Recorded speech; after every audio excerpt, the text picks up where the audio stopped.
All right, shalom, shalom, everybody. Shabbat shalom.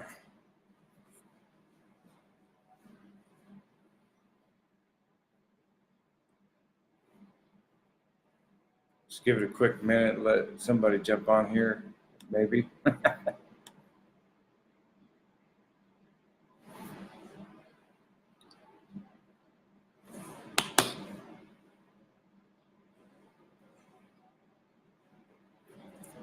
Chucky. Oh, he's up at dark 30. How you doing, brother? Shabbat shalom to you. All right, so Jeremiah 16. Let's see. The word of Yehovah also came to me, saying, You shall not take a wife, nor shall you have sons or daughters in this place. For thus says Yehovah concerning the sons and daughters who are born in this place, and concerning their mothers who bore them, and their fathers who begot them in this land. They shall die gruesome deaths. They shall not be lamented, nor shall they be buried. But they shall be like refuse on the face of the earth. They shall be consumed by the sword and by famine, and their corpses shall be meat for the birds of heaven and for the beasts of the earth. For thus says Yehovah, Do not enter the house of mourning, nor go to lament or bemoan them, for I have taken away my peace from this people, says Yehovah. Loving kindness and mercies, both the great and the small, shall die in this land. They shall not be buried, neither shall men lament for them, cut themselves, nor make themselves bald for them. Nor shall men break bread in mourning for them, to comfort them for the dead. Nor shall men give them the cup of consolation to drink for their father or their mother. Also you shall not go into the house of feasting to sit with them, to eat and drink. For thus says Yehovah Tzvaot, the Elohim of Yisrael, Behold, I will cause to cease from this place before your eyes and in your days the voice of mirth, the voice of gladness, the voice of bridegroom, the voice of the bride. And it shall be when you show this people all these words, and they shall say to you, Why has Yehovah pronounced all this great disaster against us? Or what is our iniquity? Or what is our sin that we have committed against Yehovah our Elohim? Then you shall say to them, Because your fathers have forsaken me, says Yehovah. They have walked after other gods and have served them and worshipped them and have forsaken me and not kept my Torah. I'm going to pause right there. Right there we have an indication, the very evidence that we get in in the second commandment. You shall have no graven images of any likeness in the heavens, earth, and sea. You shall not bow down to them or worship them, for Yehovah is a jealous God, visiting the iniquity of the fathers upon the children to the third and fourth generation of those who hate me. And so right here is an indication of that. It's that passing on generational curses and things like that because of our forefathers, our ancestors to three and four generations prior who lived wickedly before Yehovah. And it is only by our willingness to submit to him and obey him, to walk in his ways, to walk in his truth, that we can break that curse from us so that we could be the last part of that second commandment that follows up at the end and says, And I will bless them unto the 10th generation of those who love me and keep my commandments. And so we have to, through prayer, through fasting, through obedience to his Torah, because the key thing here in verse 11, it says, They forsook me. They have walked after other gods. And you might think, well, I don't serve another God. But what in your life do you hold to be of equal status? I'll even use this example. Went to a congregation one time in Colorado. And it was a decent sized little congregation. And when we got there, we could smell food. And so we went upstairs, and in the kitchen, they had this whole slew of food that this lady was cooking up all this food for Oneg. And we asked her, we said, "Why are you cooking? We're not supposed to cook on the Sabbath." And she goes, "Well, I'm not going to have cold eggs." And it's like, well, what? You don't need eggs. Eat a bowl of cereal. Eat a sandwich. And she goes, "Well, I'm just not okay with that." And it was like, okay. So we walked away. Right there, her food was following after another god, literally, because she held that she was going to have cooked eggs on Shabbat as a higher standard than obeying Yah Shabbat, about you are not to boil what you will boil, bake what you will bake on the 6th day, and lay it over unto the Sabbath.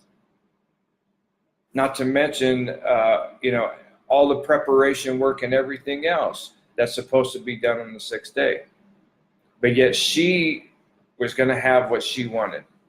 And so the things in our life, what are we doing? What do we have that would put us into the category of have walked after other gods and have served them and worshiped them and have forsaken me and not kept my Torah?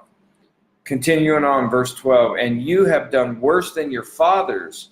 For behold, each one follows the dictates of his own evil heart," just as that lady was doing that I just described, "so that no one listens to me."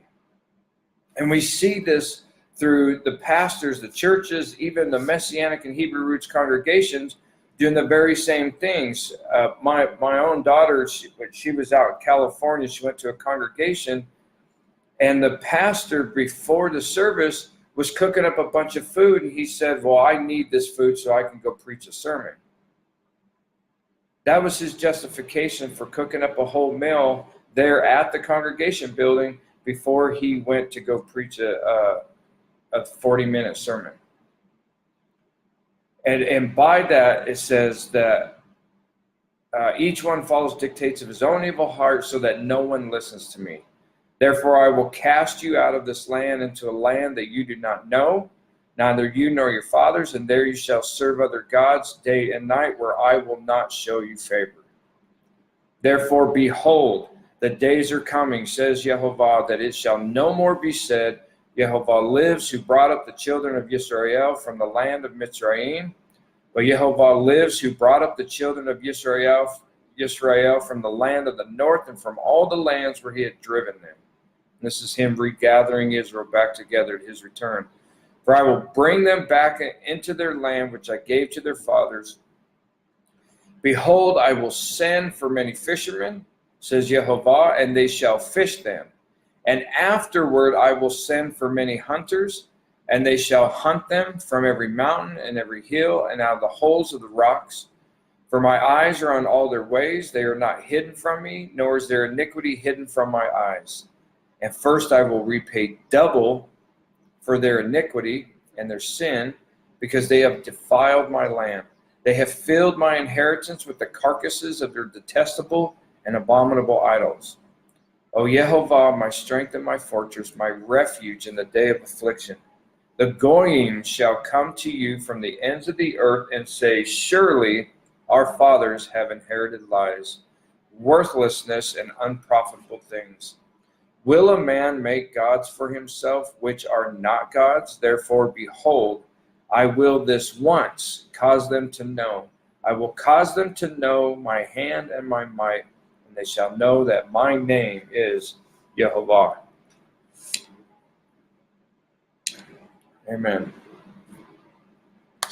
You know, one thing that just keeps going through my mind through all of this mishpachah is that everything, all of this mess, everything from Israel's demise all throughout history, even the so-called body of Messiah all throughout the for lack of better words, church age, and all the way back to Adam and Eve.